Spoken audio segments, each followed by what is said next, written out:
Hello, everybody. Welcome to the Buckeye Weekly podcast. I am Tony Gerdeman here, as always, with Tom Orr. And since we are streaming live, also with Kevin Noon. Tom, how's it going? I like that Kevin's here only because we're streaming live. He is our series of tubes. Like that is how the internet works. It's a series of tubes. If you've ever wondered what the tubes look like, they look like Kevin. Kevin is our tubes. Kevin, how are you doing now? I got nothing. I mean, Yeah, tubes don't say much. I don't know. In my experience, sometimes, Kevin, you say too much. Just going to say that. Just going to throw that out there. I'm not even talking about the show. I'm just like restaurants. Perfect. Best This is what episode everybody wants. ever. So it is now official. Ohio State will face Utah in the Rose Bowl as I look and see Joey Galloway talking to Ryan Day on ESPN right now.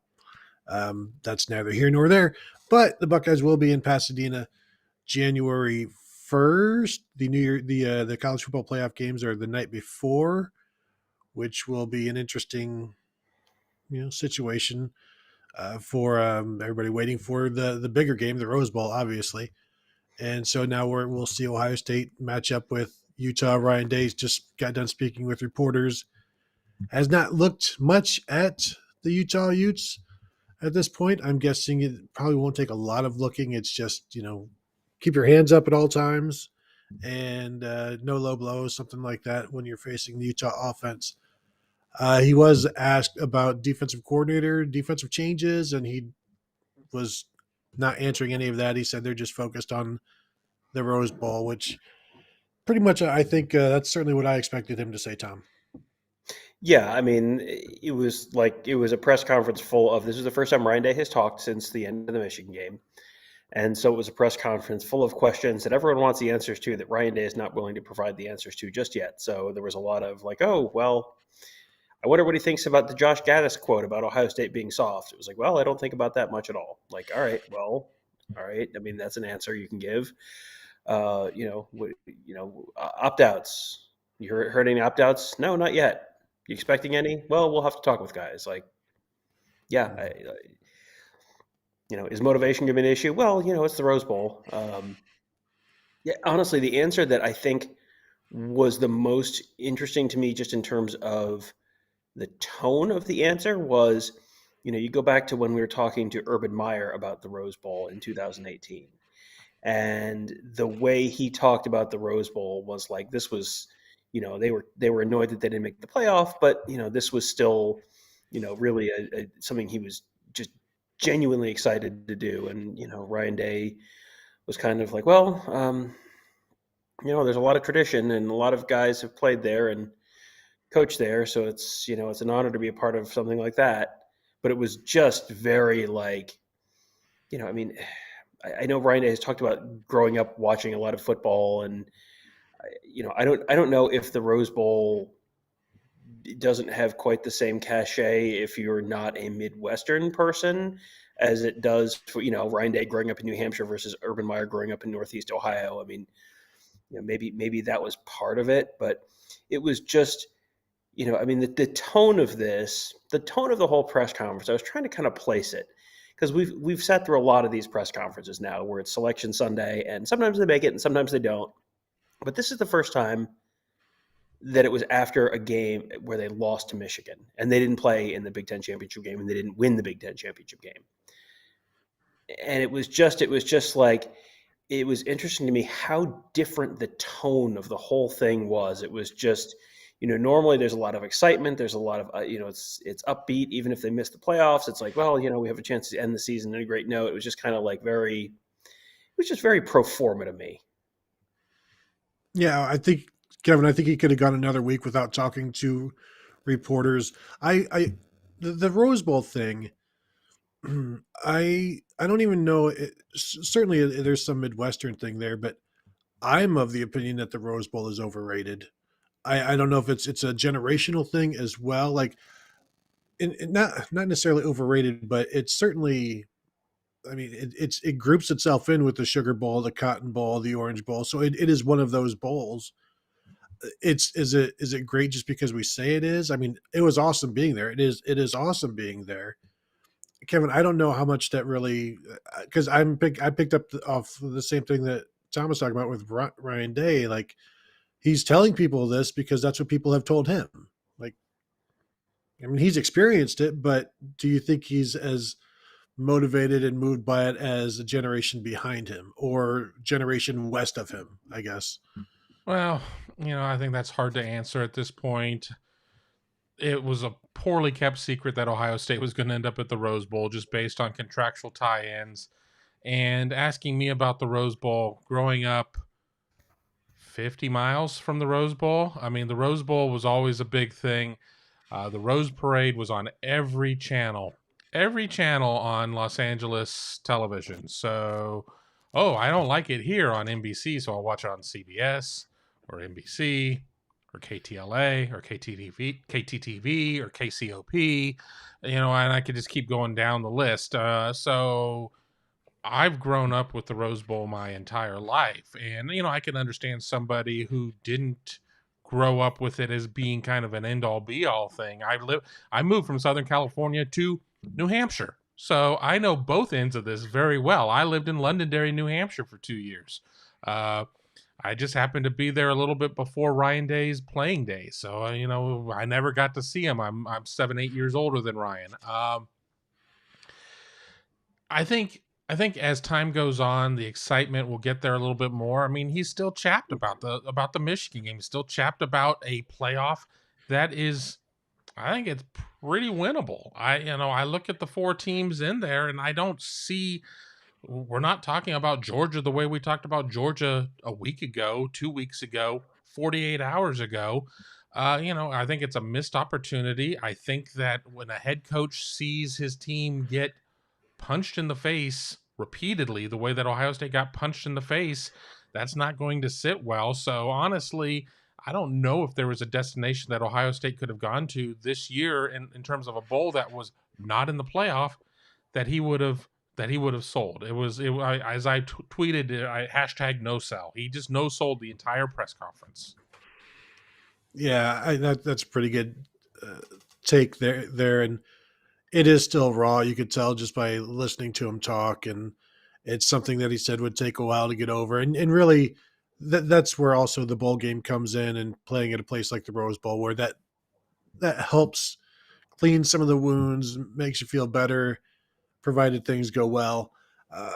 I just saw one of you popped up the question about Charles Bentley being a big help on the offensive line. Charles Bentley would be a great fit for our O-line coach.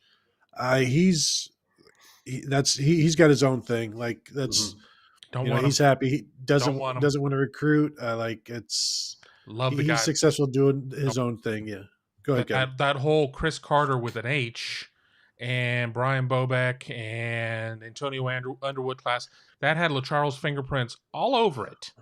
And 1 year doesn't necessarily make up for what a guy is going to be on the recruiting trail, but Ohio State cannot take a class like that if that position opens up.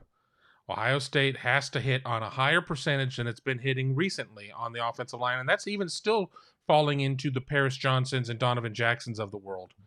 And while being a trainer is one thing, and I mean, Charles Bentley is a great Buckeye, don't get me wrong. For every one coach who steps into a role who's never coached before, there are 500 that are C- or worse. So they have to be right on this hire. I don't want to take a chance with somebody who has no track record in terms of coaching.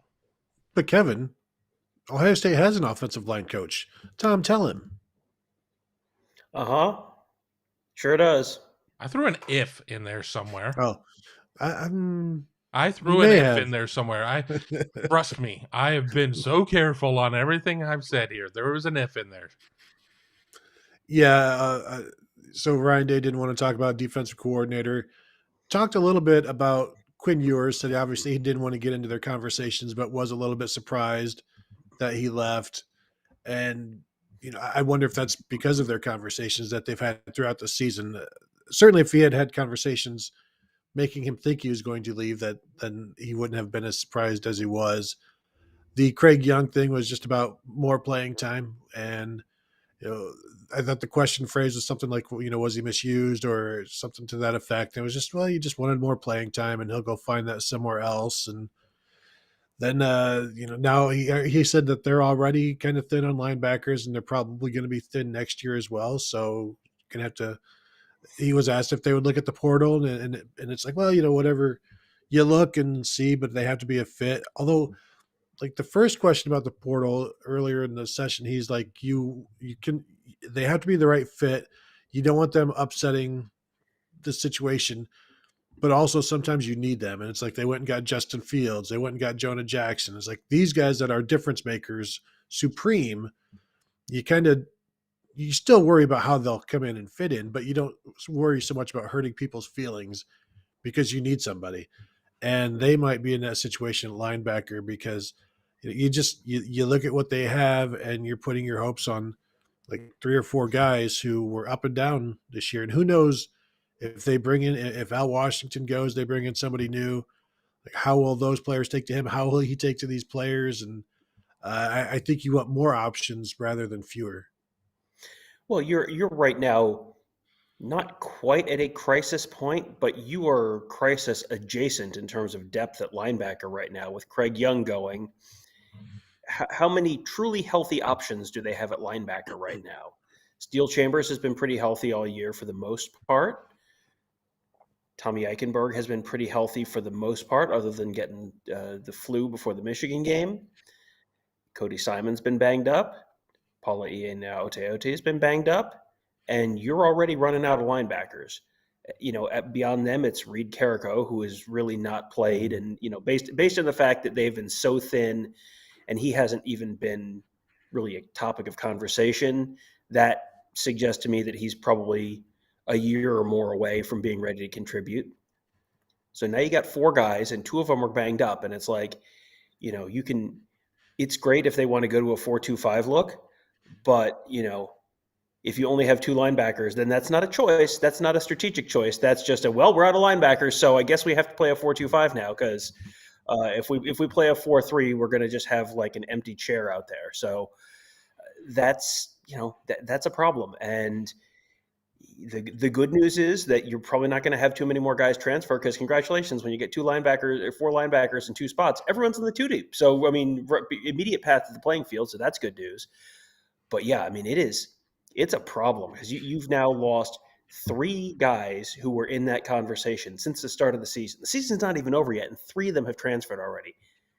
And it's not like it's because, this is not, quarterbacks transferring because they're stuck behind CJ Stroud. Like, no one, did any of the linebackers even get an all Big Ten vote? I don't think that I saw any of them even with an honorable mention all Big Ten. Like, I mean, it's not because you've got a Heisman player ahead of you there. Like that's not why guys are transferring. It is just, boy, there's not a lot of depth there. And, I didn't mention Taraji Mitchell, but I don't know that I'm super sold on Taraji Mitchell's status moving forward either with the team. And is he 100% healthy and all that? And so you're really in a point where you have to bring in guys from outside because, yeah, they've got Gabe Powers coming in. Yeah, you get CJ Hicks coming in. And, yeah, those guys are both potentially impact players. Are you really going to rely on true freshmen being, potentially starters next year? That's not, if that works out, great. But I don't know that you can necessarily rely on them. I think they've got to look and find some kind of a linebacker in the portal, maybe 2. And, I mean, there's as Ryan Day said, like there's like 80 guys going in there a day. Like, so there is going to be a good linebacker in there somewhere. Go find them and add them to the roster because it is a position of need, and it is that is not something that Utah is not a team you're going to want to be playing a 4-2-5 against. And they really, like, if Paula Ienaoteote is healthy and can actually make be healthy and ready to play, like this is a Paula Ienaoteote game. This is a Tommy Eichenberg game. Like you need those dudes healthy, really ready to go. Yeah, they had to play Cade Stover at linebacker in the Michigan game, and I mean, I expect to see him lining up with the linebackers, because honestly, there's much more of a need for him on that side of the ball right now than there is for him to be a tight end. I don't think that Ohio State's going to need to run a ton of 12 personnel against Utah, especially when you can still trot out guys like G. Scott and, whether it be Joe Royer or whoever. You have almost a month to be able to get some guys ready for one install for the Oregon game. There's not a game behind it. It's one install. They're absolutely going to need somebody like Cade Stover just to give them some depth. And Mitchell Melton is on that list too. He's been hurt all year, so that's why I'm not including him. But he, from all indications, should be back next year. He's one of those bigger linebackers where he could maybe fill that kind of Sam type role for them, but he's out for the year, so that's not really a part of the conversation for this year. Super chat from Treasure of the Torah. Thank you very much, Treasure of the Torah. Tom, talk that talk, my brother. Preach. I'm going to need you to be more specific. I say a lot of stuff. I think I've said my piece on the linebackers at this point, but I'll tell you what. I'll give you my speech on the Rose Bowl because Tony is a blasphemer. The Rose Bowl is fantastic. If you have the opportunity to go to the Rose Bowl, shut up. This is because shut up. He didn't tell you to preach. You shut your mouth, Gerdeman. This is an opportunity to go to a remarkable bowl game. I mean, we have been to what? Every New Year's Six bowl site except for the Peach Bowl since 2017. And it's all like the Fiesta Bowl, the Cotton Bowl, the Sugar Bowl, the Orange Bowl. Like, it's all fine. Like, it's all fine. And you can have fun in those cities, and the bowl people do a nice job, and it's all fine. It is all just interchangeable NFL stadiums. It's like, oh well, this NFL stadium has a retractable roof. It's closed, but the roof theoretically could be open. So this is very different than special. It's like it is the same soulless NFL dreck in all of the places. And the Rose Bowl is not. The Rose Bowl is very different. The Rose Bowl is unique, a one-of-a-kind thing. If you have the opportunity to go to the Rose Bowl, you should go to the Rose Bowl. And I know everyone is all up in their feelings right now about, oh, well, I still have the sads from the Michigan game. It's like, well, that's fine. Like, you can have the sads from the Michigan game if you want to. I went to the Rose Bowl after the 1996 season. Guess what? Not everyone was thrilled about how the Michigan game went that year either. But and that year it was even cloudy, so I didn't even get the full Rose Bowl sunset experience and all that kind of stuff.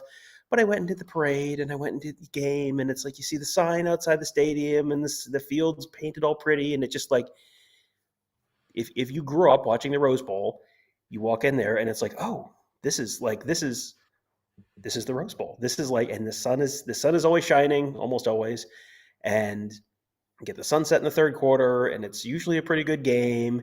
And yep, Tony's holding up San my Gabriel's turn red. Yeah.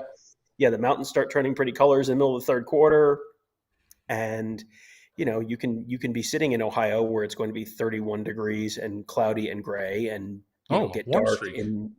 It's gonna get dark like in the middle of the first quarter, and you're gonna go. That looks really nice. That looks really colorful. Like everything is really pretty. Everything is really nice. They do a really nice job with the game. Go to the parade. Like the parade is, you have to get up ridiculously early, and it's a huge pain in the butt. Go to the parade. Like, do the whole thing. Just this is a college football bucket list thing. You have the opportunity to go watch your team. If you're an Ohio State fan or a Utah fan, you have your opportunity to go watch your team play there. Go watch your team play there. If you have the means, as I like to say, if you have the means, I highly recommend it. I don't understand the parade. Now, as a kid, I loved the county fair, the Henry County Fair, the parade, the Henry County Fair. Sorry. I sat quietly. Like, as a kid, I liked the parades because they would throw candy. It's like I don't even know if that happens at the Rose Bowl parade. And frankly, I'm an adult now. I can buy my own candy. There is no way that I'm getting up, and I don't even remember. Did you? So you went last time? I absolutely did not. I did not. I went when I was an Ohio State student. I went for the 96 season, 97 Rose Bowl. I went to that parade, and it was like, I think I had to get up. I have to set my alarm for 3:30 in the morning or 4 in the morning or something to like leave the hotel, take the bus, go. It's one of those things. It's like this is going to be a very weird comparison, and please do not take this as some kind of like direct comparison of the two sites. But it's like when we were down at the Cotton Bowl in Dallas, I went out for a run one day and I'm like, I'm going to run and I'm going to run over to Dealey Plaza because it's like, well, it would be really stupid if I was here and didn't see this thing that's like this famous thing that's there all the time. The Rose Bowl Parade is there once a year. So, I mean, not exactly the same thing. Both there's famous footage of both places, so it's kind of the same thing. But it's one of those like just if you're going to go do the Rose Bowl, go do the Rose Bowl. It's like going to Disney World and be like, well, I'm going to do the Magic Kingdom, but I'm not going to do Epcot. Like you're there, just go do it. Well, the reason, and thank you for bringing up Disney World, because that is the reason I will never do the Rose Bowl parade. I've done enough Disney World parades. I don't need any more parades. I'm paraded out. I am completely done. I'm not going to get up hours early to go then stand around with a bunch of other people waiting for people to walk by. Like it's just like perpetually standing at a crosswalk and never crossing the road. It's like, okay, here comes more cars. Ooh, red light. Okay, now what? Oh, now this guy's playing a drum. I can't do it. I can't watch it. I can't attend it. I can sleep through it. Although but you can't even because the thing about us Ohio people, when we go west, I still remember being at the Rose Bowl last time and waking up at like 5 a.m. and just going to work, go down to the media workroom at like 6 because it's like this, it's 9 body time. And it's just it's an interesting and fun time at the Rose Bowl. I do enjoy the Rose Bowl. I think the reason I say it's overrated is because it has the same impact as every other New Year's Six Bowl that is not the playoffs, and has the same impact as a playoff game when it is a playoff game. But it is a better venue. I do not like riding to the stadium because I don't have cell service for much of it because we're doing all of these hills in Pasadena and whatnot. But once you finally get there, it's fun. Although I do not like having just one food truck trying to feed the people. But the food trucks were amazing. The food trucks were really good. The breakfast sandwich was really good. Didn't you not get one of the meals or something like that? And then halal guys came out for lunch, and that was amazing too. The lines were too long. That's unacceptable. And also, it was free. It was free. I stand in line. What about the media hospitality? When we want to drink and we can't drink because the hospitality isn't open yet. And I got in a fight with them about it. I mean, because that's shocking to all of our viewers here that I sat there and told them their policy was stupid. And then I also told them that their beer selection was crappy and that they needed to expand it. And Super Chat go ahead. And they did. They didn't open it up earlier. No, the worst part was when they sat there and nearly frisked us to make sure we weren't taking free beers up to our hotel room. I mean, they need to take the Rose Bowl venue with the Fiesta Bowl hospitality and put it on Bourbon Street and Frankenstein that all together. And then that's great. And, for the peach, sorry. I mean, I like going to the Cotton Bowl because I lived in Dallas for 5 years. I got a lot of friends there. I can get some really good food there. But, yeah, the hospitality situation, Rose Bowl, bad. Super Chat from Jordan Kapler, probably talking about something that is not important to us. The views of Kevin Noon do not reflect the views of the Buckeye Weekly podcast vis-a-vis the Rose Bowl Hospitality Committee. We'll see you soon, friends. He's not with us. Super Chat from Jordan Kapler. Can you clarify who's going to the Rose Bowl? Is it the Iowa Buckeyes or the Ohio State Hawkeyes? Yeah, I saw the screen captures from the Big Ten championship game that on the screens at Lucas Oil that said Iowa Buckeyes. And it kind of reminded me of last year where the Big Ten didn't want to pay money to paint the fields. And it's like this, so it just said Colts. I'm wondering if this time it's just like, we can't put the entire name in there on the screen. Or is it just one of those things where maybe the Buckeyes that's been on the screen so long over all of the years, it's just burned into it at this point. And it says Iowa, and that's what it's really there. But the Buckeyes had been burned into the screen, perhaps. Maybe that's what it is. But it is, in fact, Ohio State playing Utah. Ohio State Buckeyes playing Utah in the Rose Bowl. Thank you, Jordan, for that super chat. Treasure the Tour wanted to know where Notre Dame was ranked. Notre Dame was ranked 5th in the final college football playoff rankings, 1 spot ahead of Ohio State.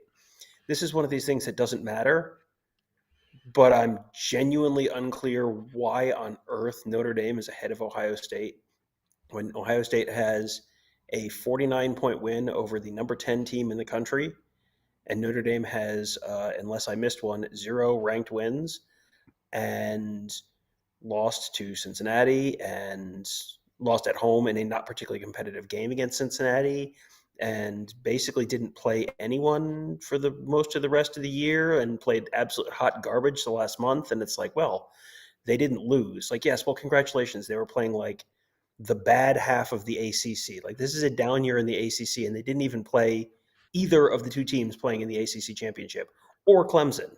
Like, congratulations, you beat like a Sun Belt schedule this year. Fantastic job, everyone. Like, I don't understand Notre Dame at 5 over Ohio State at all. I didn't understand Notre Dame ahead of Ohio State last week. I don't know, that's one of those things that I don't know if it's important enough that I'll actually get asked about for them to justify it. And if Gary Barta does get asked about it, I'm sure, well, the strength of something, resume, something. Well, I did see ESPN pull out the wins over top 40 teams to help justify Alabama and over Michigan at 1 versus 2 top because 40 teams. We have always talked about top 40. Who did they beat? Lady Gaga, JoJo Siwa? Who top 40? What are you talking about? Hey man, they played like 10 top 40 teams. Michigan, Motown, that whole area only played like 6. So, Alabama played more. Super chat from Joshua Varga. I work with a man in sports radio who is a Broyles Award voter. He says we should fly a plane over Noel's house and drop cash. Thoughts? I don't think that's a good idea. And here's why. You don't drop cash. Like, you can exchange like electronically. You can do stuff that way. That's the better way to do things. You drop cash, you're bound to lose it. And also, you can't fit $2 million a year into a case unless you like. People think you can fit $2 million into like a briefcase or something. You can't, unless of course you have $1,000 bills, which they don't even necessarily make anymore. But Jim Knowles is like the guy, the name that everybody is talking about right now. We will see if it happens. Doesn't sound like it's going to happen anytime soon, based on Ryan Day's truthful words when he said that he is not focused on that and not really interested in talking about that because they just want to send the seniors out the best way possible, put their best foot forward in this bowl game, and really take it seriously. Super chat from Stephen Piper. If Alabama was number 2, won the conference title game 42-3, and number 1 lost their game, there is no way they wouldn't be number 1. I know it just means more. What can be done to fix the false SEC narrative and bias? I'll give this one to Kevin because he hasn't had that opportunity to preach yet. I know, but I've already been told that I yell at people and I don't want to. I mean, I'm trying to be nicer. I know. People are not here for that. I get it. Well, I don't like the way that the committee is set up. I've never really been a big playoff fan, to be honest. So I don't know how you fix it at this point, because the problem is that this morning I watched a lot of the computer rankings come in, and I saw Ohio State as high as 3rd. I saw Ohio State like 10th. I mean, it just once again goes to show the wide variance that you're going to have in there. So do you put computer rankings in there to try and wrangle in the human voters? Do you change the makeup of who your panel of voters are? It's all going to be subjective, and that's the problem. It's just the subjectivity of it. I don't know. I would figure most people on this chat would be pretty happy that Michigan was not one for a multitude of reasons, namely not getting Cincinnati in the first round, which a lot of people are saying could be, well, certainly of the 4 teams, that's the easiest opponent to draw right there. So I don't know at that point what the expectation is. I mean, I understand Steven's point. I totally understand what Steven is saying there, but I don't have a fix for it because, it just kind of is what it is. It just means more in the SEC. Tom can do his Southern accent and all that good stuff. We probably need to get a couple more super chats to get that one going. But at this point, does it really matter? We knew kind of what the matchups were going to be. We were not going to have a situation where they were going to repeat Alabama and Georgia. So it was going to be a situation of where Michigan was going to draw one of the SEC teams just to break it up. So subjectivity or not, we kind of got what we got, and this is where we're going to be as long as we have a 4-team playoff. But if we go to 8, 12, 16, 348, whatever, there's still going to be issues and evidence that looks like the fix is in. I think there's a couple ways to fix it. One is beat the SEC teams in the playoffs. Two, I think the expansion will help because now you'll have more teams in it with an opportunity to beat the SEC. And the thing is, if you don't beat the SEC, then they're going to continue to get the benefit of the doubt and continue to just live this life of everybody thinks so much of them. And when they get exposed like Georgia did, can you believe how good Alabama is? That's what that's what happens there. And it is disappointing that I think Buckeye fans have it's not pro Michigan, obviously, in this discussion. It's anti SEC. And I had my nephew who is in his early 20s tweet at me saying anybody but Alabama. And I can't believe I'm hearing that from an Ohio State fan. The only team to pick is Alabama, honestly, in my opinion. I just talked to an LSU friend of mine. I said, can't be Michigan. I don't want to listen to the squawking if Cincinnati somehow wins it. And I just find it very humorous to keep reminding Georgia that it hasn't won anything since 1980. So what am I left with? Well, and Tom, rat really, poison. Yeah. What happens if Alabama wins it again? Oh, people are going to talk about how good Alabama is. Oh, no. Yeah, what a shock. Do you think, Nick Saban might get to do a few more commercials? Like, I don't know. How is the world any different if Alabama wins another national championship? Whatever. Like, it's – and then, at some point, Nick Saban just gets harder to replace. Like, it's already going to be basically impossible to replace Nick Saban whenever he retires. And it just gets harder to replace him. And, you never know. Maybe this is the one that leads him to retirement. Like, it's like, well – this is the one I didn't think we were going to win this game this year, and we won, and so maybe. So you want to root for that? That's fine. I don't think that's going to be what happens, but it's a possibility, I guess. So yeah, I don't. Nick Saban winning with Bill O'Brien as his offensive coordinator, and after losing 6 top 35 picks or whatever it was, like. Watch me do this with both hands tied behind my back. Ha, the prestige, boom. Like, and I said there was a comment a minute ago about, if only the Auburn running back had gone down. If the Auburn running back had gone down and Alabama lost to Auburn, Alabama would have still probably beaten Georgia based on what we saw. So they still beat Georgia. Guess what? The SEC champion is still in the playoff. Georgia does not get left out. Georgia falls to 3. Alabama sneaks in the field at 4, and ta-da, Michigan's playing Alabama and Georgia's playing Cincinnati. Like, the numbers are different. The matchups are flipped. I don't think it functionally makes much of a difference. So, if the only way Alabama was getting left out is if they lost 3 games, and or if they had lost 3 games or not won the SEC championship. That's probably it. And so I don't think you need to lose any sleep over the Auburn thing anymore. We've got a super chat from Caveman. Thank you very much for that. He says, do it, Tom. I hear the accent all the time. I live here in Georgia, constantly hearing SEC is just better. I always say it's just Bama. Tom, I don't know if one contribution is enough to get the accent going. I do eventually want to hear your SEC impression of me, a Yankee, saying something to the effect of like, the SEC gets too much of a benefit of the doubt, and you telling me why that's not wrong and that's the way it's supposed to be. Like, and Georgia or Alabama or Tennessee should have been in it. Just tell me what a stupid Yankee I am. You know what? tell me your true feelings, but just do it in your Southern accent. This is a very complicated scenario. I mean, may need a little time to work myself into character. I'm not sure. Not sure I can get there. Although I did just have Paul Feinbaum on my TV screen a second ago, so I mean Paul! that got me most of the way there. That's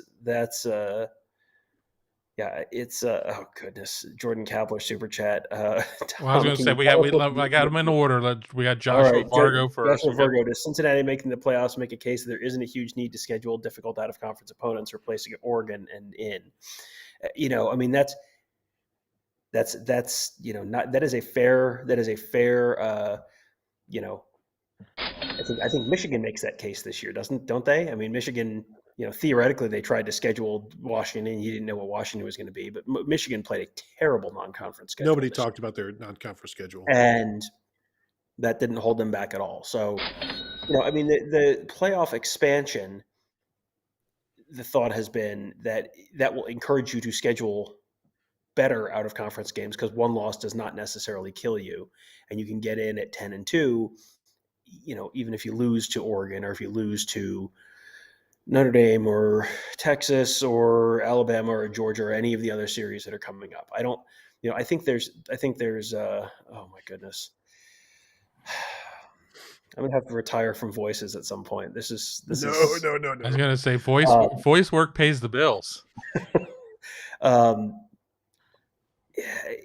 don't think you're going to see Ohio State have a fundamental shift on that front, but Baylor is 10-2, and they were 8th in the country. And you go through Baylor's non-conference schedule, go through Oklahoma State's non-conference schedule. Like, it was not holding any of those teams back. So, if Oklahoma State won on Saturday, I think there's a decent possibility Oklahoma State slides in ahead of Cincinnati. I mean, because then you've got another ranked win. Cincinnati doesn't have a ranked win. Cincinnati may have made the college football playoff by that much because that was how much Oklahoma State missed by on that last play.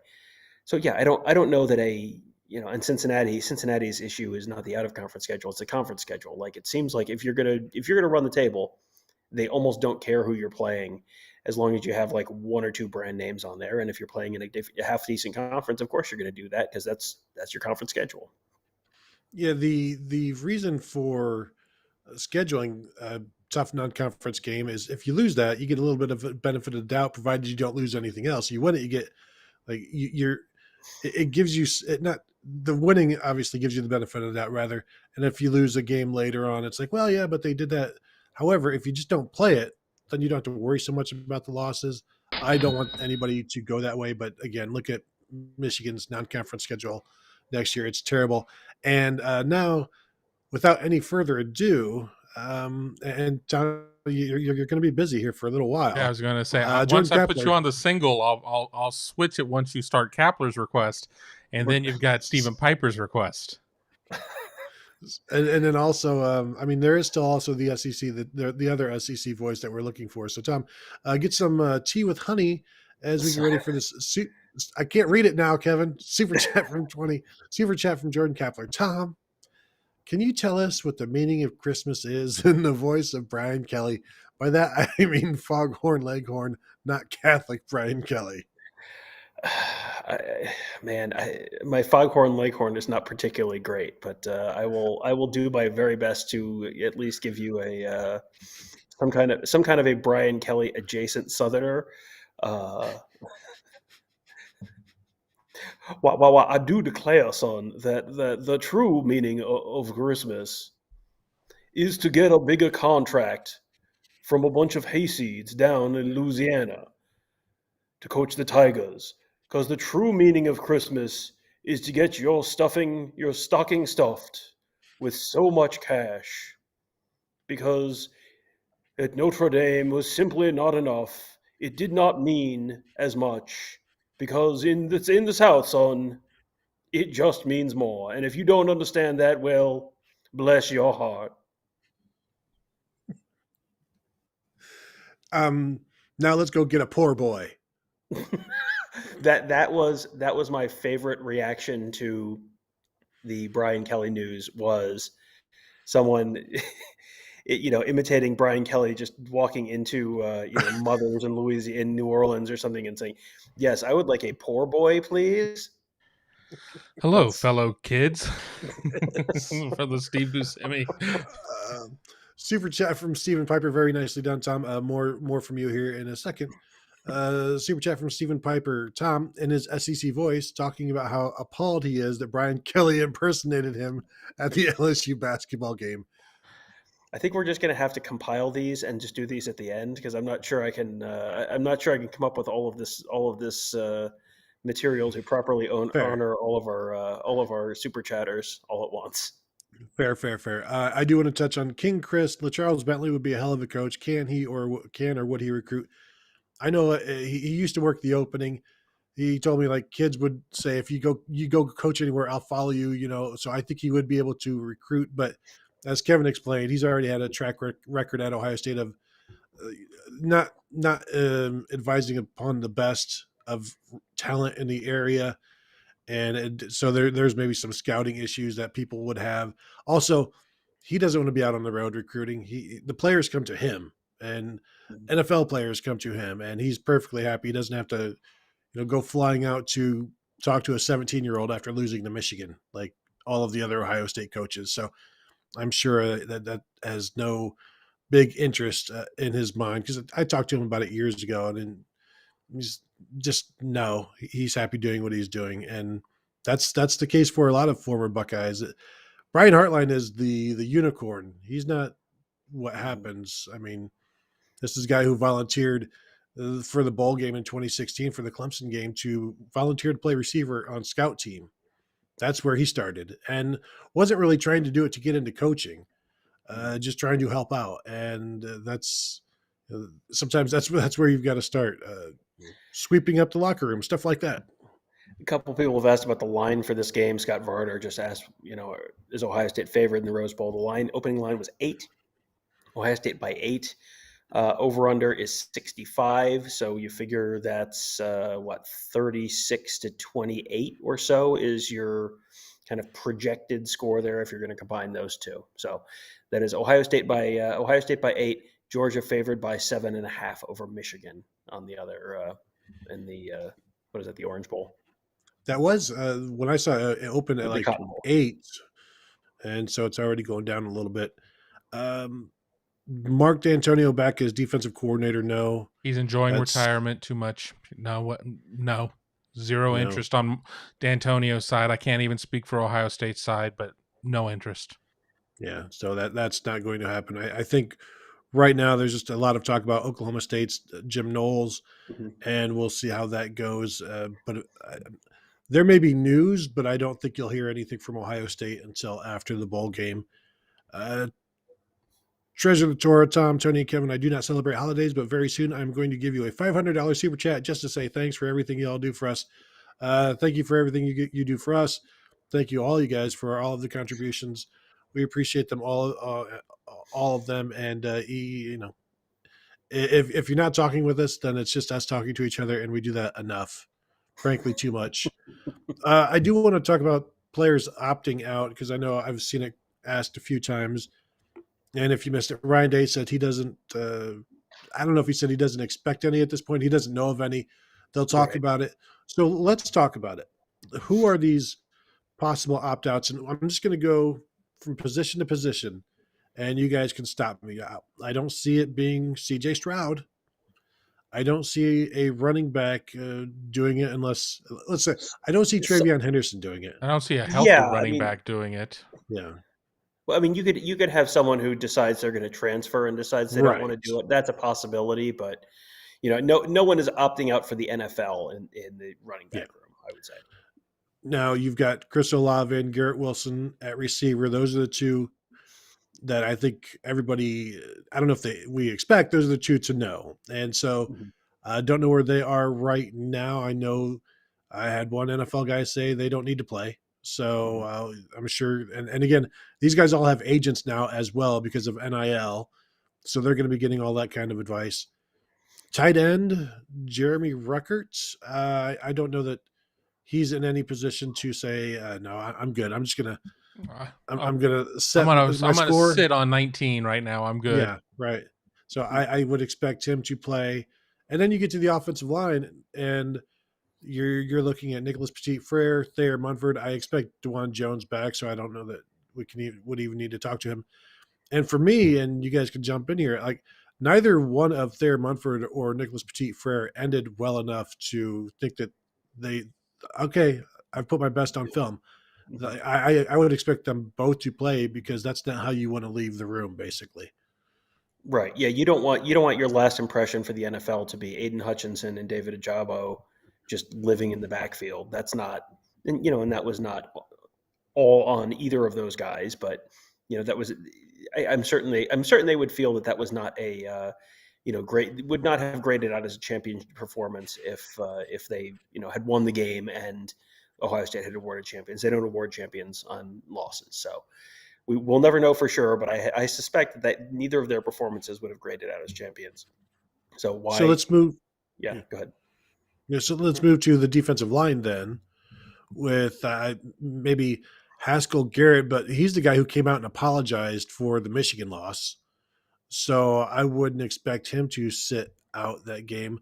I don't think Zach Harrison or Tyreek Smith are in a position to be like, yeah, everybody knows what I can do. I don't need to play in this game, so I would expect them. Do we need to talk about linebackers? Again, that's more of a maybe somebody hits the portal rather than anybody opting out. And secondary, like, would you be shocked? Would either of you be shocked if Seven Banks opted out?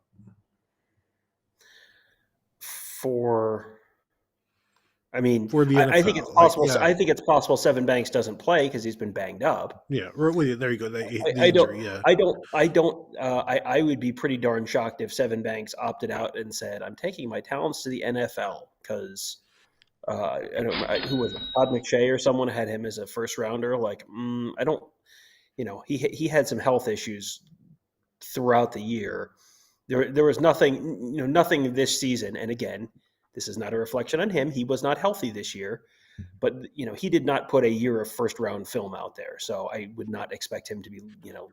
I would not expect him to be leaving early. I would not expect him to be sitting out the bowl game. But you never know. I mean, I would say Cam Brown is more likely than Seven Banks to opt out, but I would still say that's pretty unlikely. I don't know what you're, I don't know what you're gaining by opting out there. I am not an NFL draft guru, but I don't expect him, especially another guy who's had health issues this year. I don't know that he's put a first or second round grade out there right now either.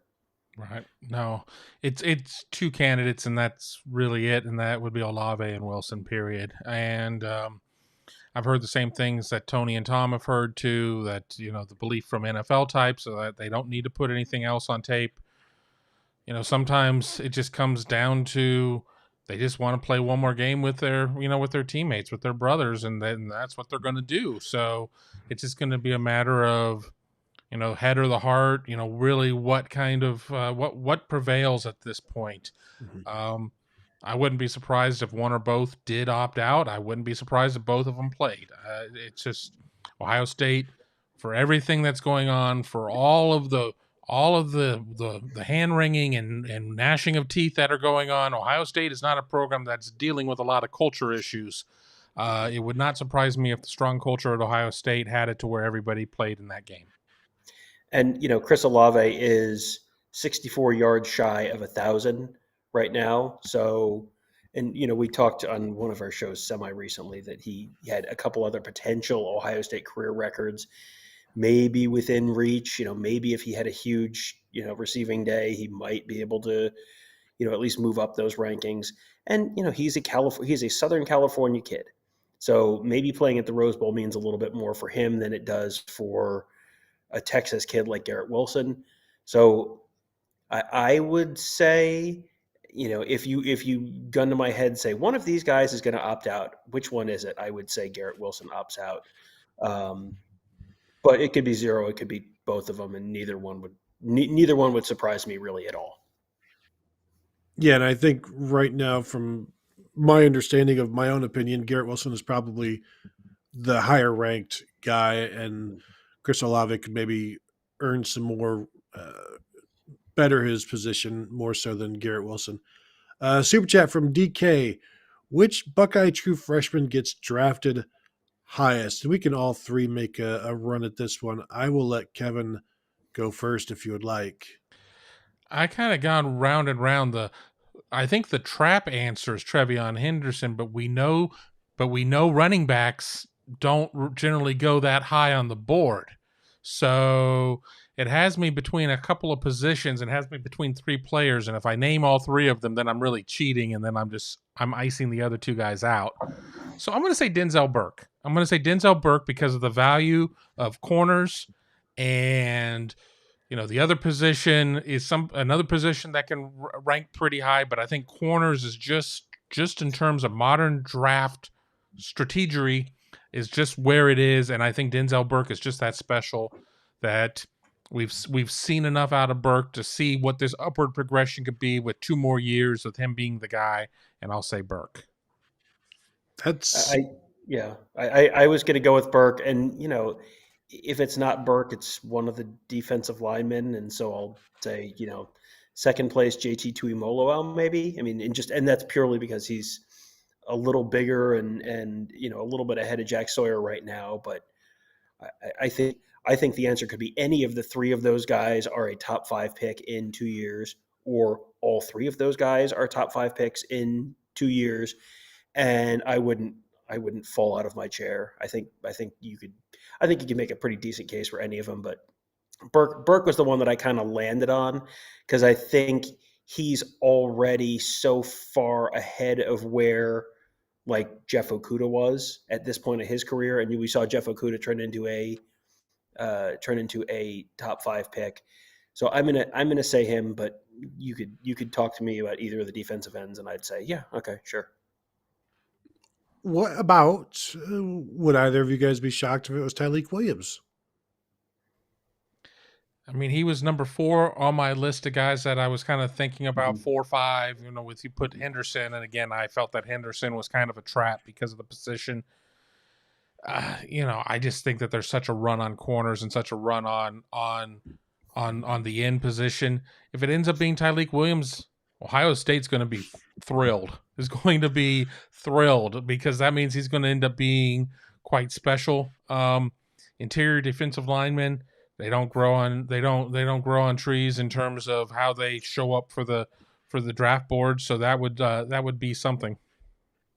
My first thought was Denzel Burke, and then it's like, well, what about like an Emeka Egbuka or Marvin Harrison? It's like, well, probably not.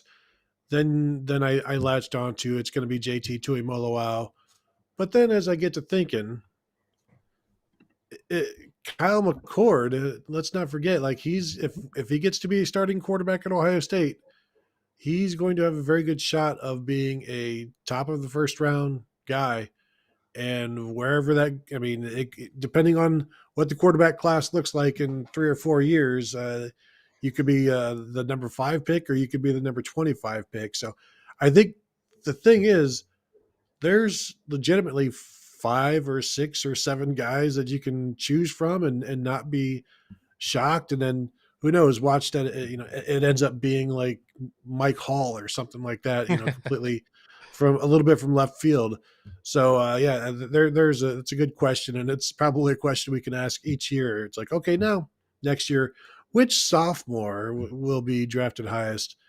And, maybe it will be Quinn Ewers instead. I saw Quinn Ewers asked about here from El Suzabo. Hi, can you expand on Ewers, quote unquote, not really winning over the locker room? I'm curious what the story is there. What were his issues, arrogance and ego?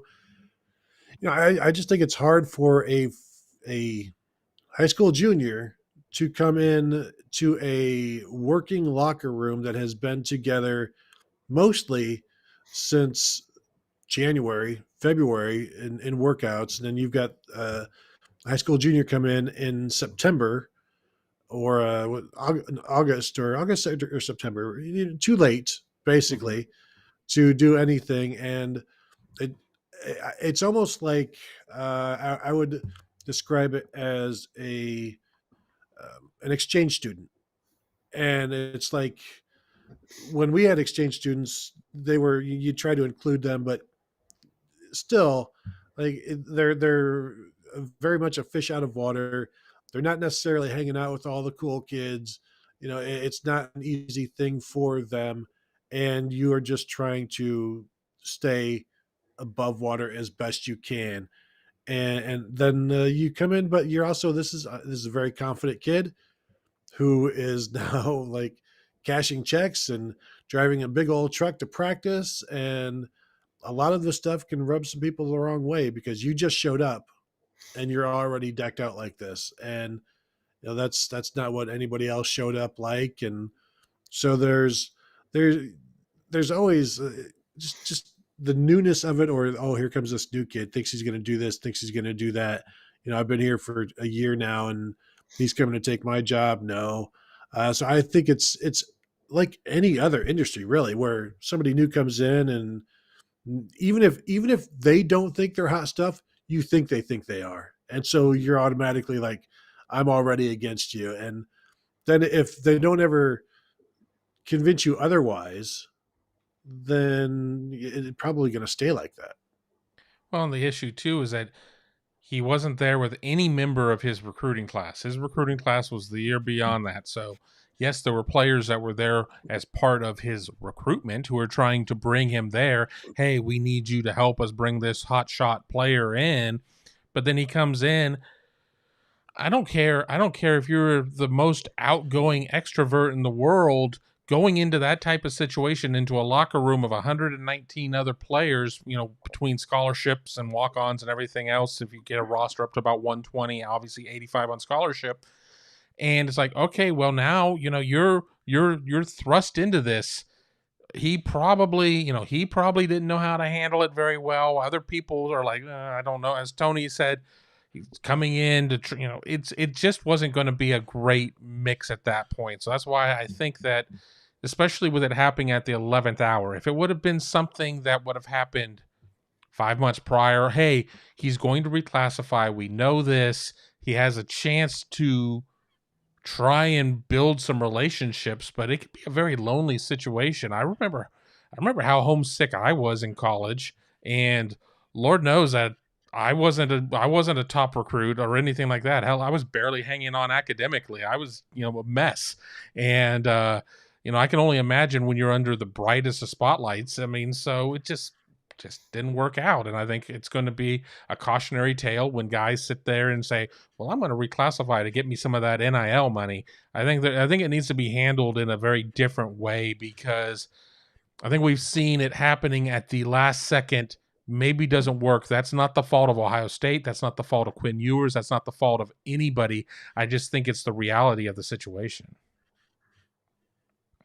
Yeah, I feel for the kid in the sense that when he arrived and we would have our Wednesday night availabilities, like everybody's just looking at him and just trying to measure every movement by him, or gosh, his shoulders are a little slouched. I wonder if is he unhappy? Is he transferring? And you put way too much thought into it, and it's just a tough position to be in. But he's a Texas quarterback. I mean, that's his whole life. That's what he's always known. I'm not sure why it would bother him to have it now at Ohio State, but we'll see. He'll go be a Texas quarterback again, and maybe the Buckeyes will see him in the playoffs.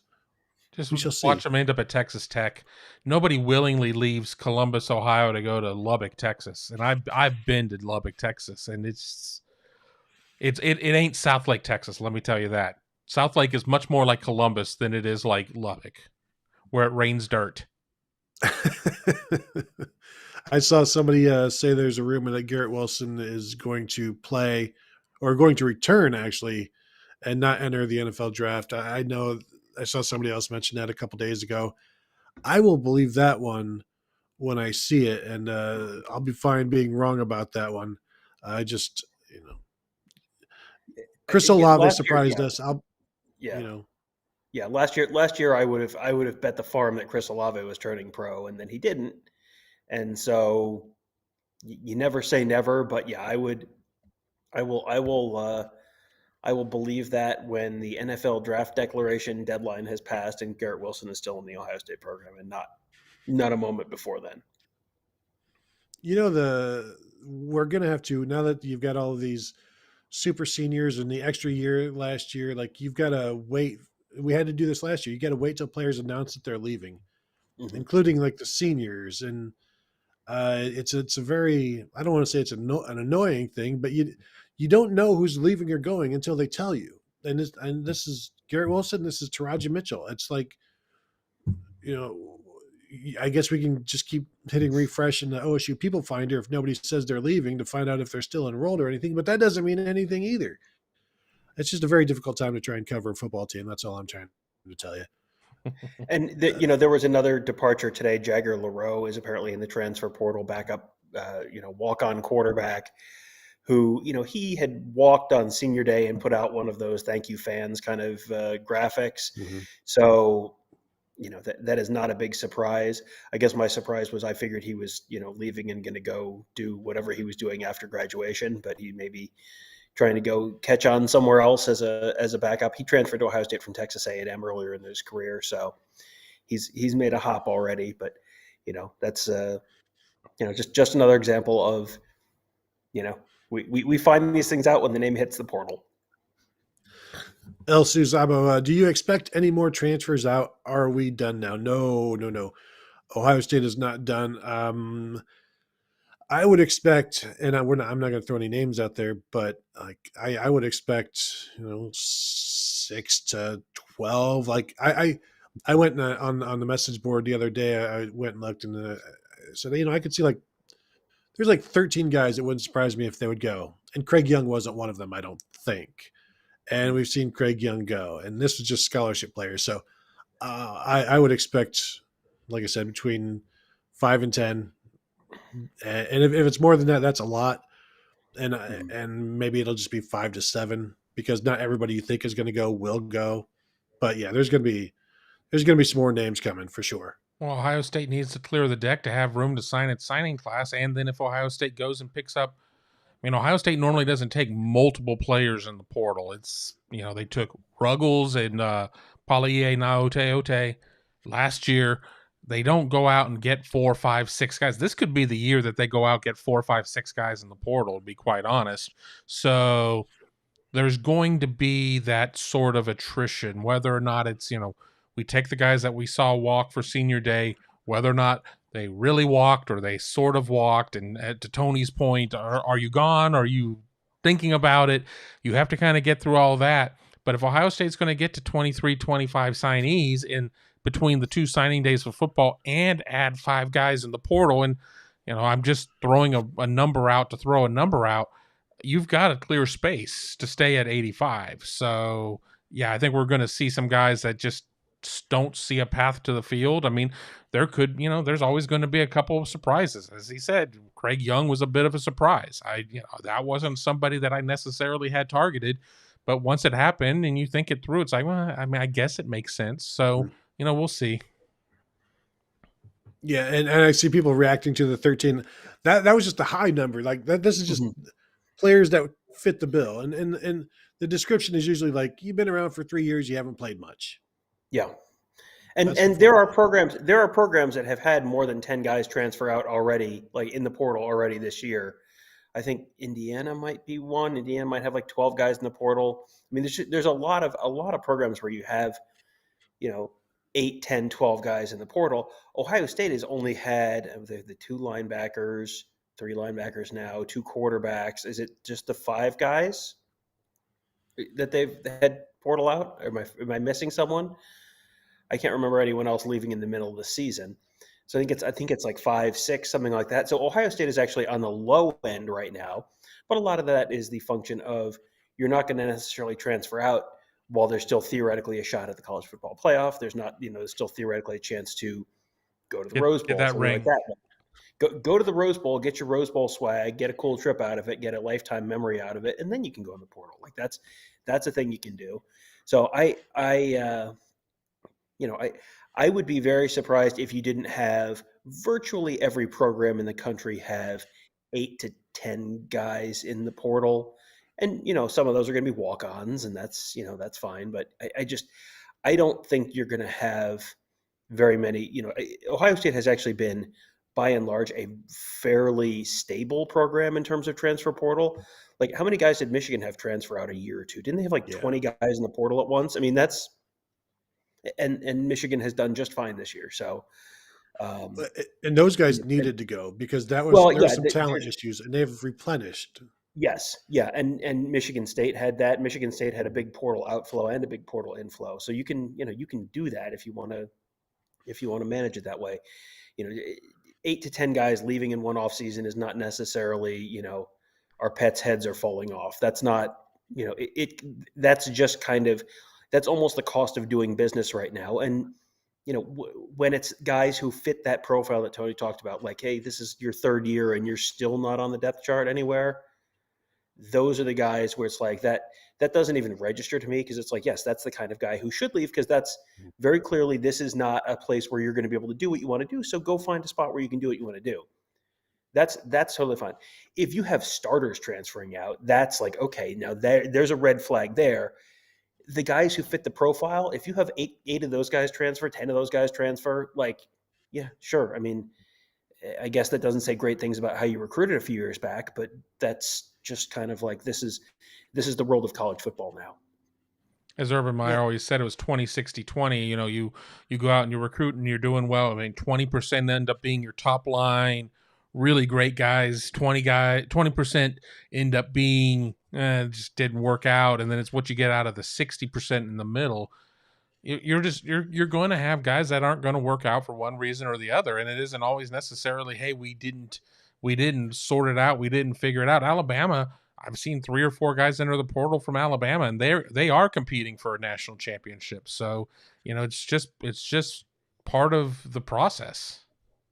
Not to be confused with being processed. Right. I think Michigan State's one of their starters was actually an Alabama transfer. I do, and I think I posted this on the board the other day. I think it's interesting how the transferring has been, 10 years ago, 15 years ago, it was oversigning and roster management and cutting players was the worst thing ever, and the coaches are terrible for it. Somehow, these coaches have convinced the players, like, the power is in your hands to leave. They've completely flipped it while still getting the exact same results. Players leave because the portal is a better place to be than buried on a depth chart, and coaches don't even have to cut them anymore. And you have all of the people that were upset about the cutting are now championing players having the right to leave and to transfer and go. And it's just interesting how the same thing is happening, although coaches can't sign as many players as they used to. Players are still being processed, but it's being done under the umbrella of the players are making the decision to do this. You can't fire me. I quit. But the big difference there is that you no longer have the year where you have to sit out. Like, that's the big difference. If you can, if guys still had to sit out a year and you didn't have that immediate eligibility waiver, like, that's a different conversation, because you're going to have fewer guys, because you're not going to want to, if the whole point is I want to play football, you're not going to want to transfer if that means you have to sit. Like, that's kind of self-defeating at that point. So that's, I think, one of the big changes in that conversation since the oversigning.com kind of days, where, and there was a, if your coach is making $4 million a year or whatever it was back then, and you recruit a kid, and then a year and a half in, you're like, yeah, man, like, I want to make $4.5 million a year, so I need to upgrade slightly. So I'm going to need you to hit the bricks, go find somewhere else, and then you have to sit out a year and you get nothing for it. Like, that's where this was like a really crappy part of college football. Some of the processing guys is still, this is not great. This is kind of the you turn on the lights and the cockroaches scurry. Like, that's the part of college football that kind of happens in the dark before you turn the lights on. But yeah, the fact that the immediate eligibility thing changed kind of changes the conversation around that a little bit. David Greenshield. Everyone had Spencer Rattler as the Heisman favorite coming into the season, and he is now in the portal. That's just the way It is. Ryan Day was asked today, hey, does it feel like you're just standing in the middle of a tornado? Like you've got especially, dealing with the coaching changes, the transfer portal, the NIL stuff. And yeah, it's like you're just, everything is spinning and all you can try to do is handle it better than anybody else or try to do it. What is the best course of action right now for Ohio State regarding this and then regarding this? And you're just trudging forward uphill both ways and dealing with all of the stuff that is brand new and then all at the same time. And that's why they also said, like, maybe it might not be a bad idea to stop with the changes for now, just for a little bit till we can figure out what is happening with these changes and what are they going to cause and what's going to come from this, the unintended consequences perhaps. Uh, but others are like, yeah, well, why, we're changing now. So let's just keep putting them in. And then when it all settles, we'll figure out what's going on. Just keep throwing it in. Just keep changing. I was just scrolling back to find my super chat homework from Stephen Piper again, and saw a really interesting comment from Hardy Jens. He says, genuinely shocked more people don't talk about the 8 versus 9 game conference schedule. Automatically half of the Big Ten has one more loss and records matter. I mean, that is a really good point. And, you look at the SEC and it's like, well, all these SEC teams are 10-2 and a bunch of the Big Ten teams are 9-3. It's like, well, yes, because the SEC teams are playing 4 out of conference games and 3 of them are against the absolute dregs of the world. And sometimes they play one good one and sometimes they don't. And yeah, that makes a big difference because, you go through and there was at one point, this is not how it ended up. Ohio State ended up being the highest ranked 2-loss team and someone else that was a non-SEC team was the highest 3-loss team, but the highest 4-loss team was an SEC team. Earlier in the year, there was a point where it was the highest 1-loss team, unbeaten team, 1-loss team, 2-loss team, and 3-loss team were all SEC teams earlier in the year in the college football playoff ranking. So, that you're already kind of getting the benefit of the doubt, and that is a little bit of a thumb on the scale where you have to play one more game. And yes, sometimes that extra game is Illinois or Rutgers, but sometimes you're playing in a game cross division, and sometimes that's Purdue, sometimes that's Iowa, sometimes that's Wisconsin and Nebraska or Minnesota, and those are games you can lose. Penn State has an extra loss because they had to play Iowa cross division this year. Ohio State missed the playoff in 2018 because they had to play Purdue cross division that year. Ohio State missed the playoff in 2017 because they had to play Iowa cross division that year. That one extra game in the conference does make a difference. So yeah, that is a very good point. I wanted to at least touch on that before we got closer to signing off. Just look at Wisconsin's cross division games this year. Penn State and Michigan, they lost both of them. They did have another East Division game, but that extra game can be at Michigan. It can be at Ohio State. It can be at Penn State. It can be a sure loss, essentially, or it can be at Purdue or at Iowa and nip you in the heels and cause all kinds of problems. Rusty Jesse, portal was originally intended for true freshmen. NCAA didn't word it correctly, and now everyone can go whenever they want. Grad transfers should always be eligible. I wonder, it used to be the grad transfers, there had to be a grad program at the new school that wasn't available at the old school, which was such a convoluted thing. It's like, okay, you know what? I will get my graduate degree in cartoon drawing to pair with my hotel management undergrad degree, and I will marry these somehow. Thank you, NCAA, for forcing me into something so very, very stupid as you help the students so well. Was it originally intended for a true freshman? I mean, I know that's a lot of who you think it's going to be. Just you get there, you're unhappy, and you go. But I think with everything, there's always an unintended consequence, and then that becomes what it is. So, super chat back to this is his homework. Yes. I had to scroll back I had to go back to remember what I put it in the queue as we're getting close to the top of the hour, and I'm getting close to having to pull the ripcord. So, super chat from Stephen Piper, Tom, in his SEC voice, talking about how appalled he is that Brian Kelly impersonated him at the LSU basketball game. Tony, can you believe that carpetbagger? He comes down to Louisiana and he starts talking like us when he ain't never lived nowhere near here ever before. Tony, that's ridiculous to me. How dare he, sir? How dare he? You do not get to speak like this without earning it. Oh, Tony, I don't think he's ever even owned a dirt farm. I don't understand. Has he, Tony, has he ever gone catfish noodling? I don't think so. So, sir, you have to earn this accent. You better get your arm all the way down a catfish's throat if you're going to talk like this, like a learned man like me. Very, very well done. Wow. My wife is from Louisiana, and I think she'd like to have a word with you. But yes, I heard notes of Charles Barkley in there. Have her call me. I heard notes of Charles Barkley in there as well. So you've got the region for sure. Noodling is something that I think, for one, it's illegal in some states. I'm sure it's not in Louisiana. But be careful with the catfish, man. Down in Louisiana, always. Yeah, the barbs on the catfish always kind of concerned me. So very nicely done, Tom. Do we have anything else that you guys want to touch on? Because we do have to get going here. I'm just picturing us doing one of these shows on Radio Row at the Rose Bowl, and then just a room full of national reporters, and me doing Cletus the Slackjaw at SEC Yokel.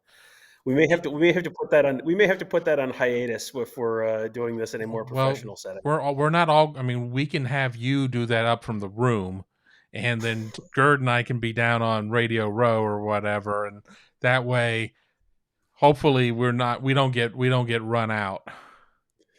I would like for you to start. It's too bad Ohio State's not playing an SEC team. That way, you could just go up to when we do the asking players questions thing. You could just go ask all of the SEC players questions in your SEC voice. That way, obviously they would understand it, but also that would be fantastic footage. But also would probably get us removed almost instantly. So maybe not a good idea. I think that will do it for us today as we recap the Buckeyes going to the Rose Bowl in Pasadena, January 1st. Catch it at probably like 4:45 in the afternoon, something to that effect. So I want to thank you guys all for tuning in on a Sunday afternoon. Thank you for your questions. Thank you for your comments. Thank you for your super chat contributions, your regular contributions, and just your mere presence. Super chat from Uncle Rico as we get out of here. Do you guys want Michigan to succeed in the playoffs for the conference or to be completely embarrassed because they are Michigan? Well, Uncle Rico, thank you for that question. I think they're already embarrassed because they're Michigan. Kevin. That's so terrible. I that's a terrible comment to make, and it's just a joke because we enjoy the rivalry and you make jokes. I don't know that I'm going to abstain from rooting in this one. I'll try at least. No, I mean, first of all, I don't really go. I mean, if I sit there and I do a bowl mania and I have picks and there's money on the line, then I care a little bit more. But I can assure you that I'm not going to. I don't have this conference affiliation. Oh, well, it's good for the league. I will admit during the bowl games that, you know what? Okay, Wisconsin, whoever.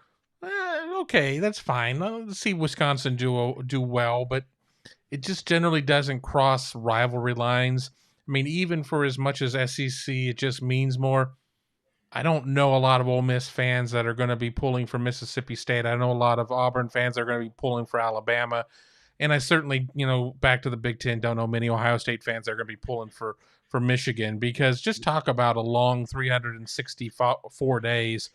Not only did Michigan win the game, but then you're going to have to listen to them chirping about winning a championship more recently. That just doesn't sound like something that my friends, Buckeye fans, are going to be all about. So, maybe 1 in 20 people are going to sit there and say, for the good of the conference, about 18 people out of that 20 are going to say, to hell with TTUN. Tom?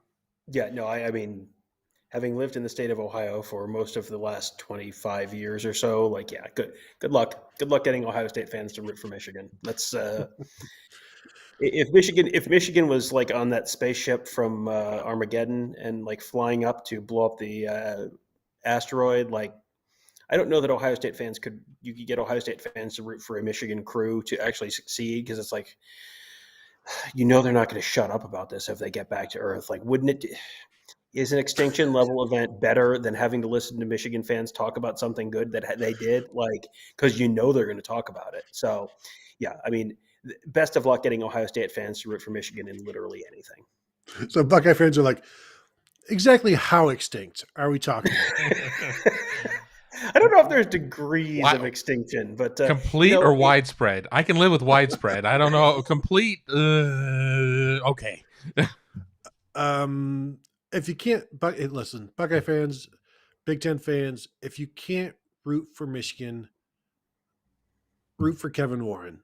All right, that's going to do it for the show today. Thank you all sincerely for tuning in, and we will talk to you guys later.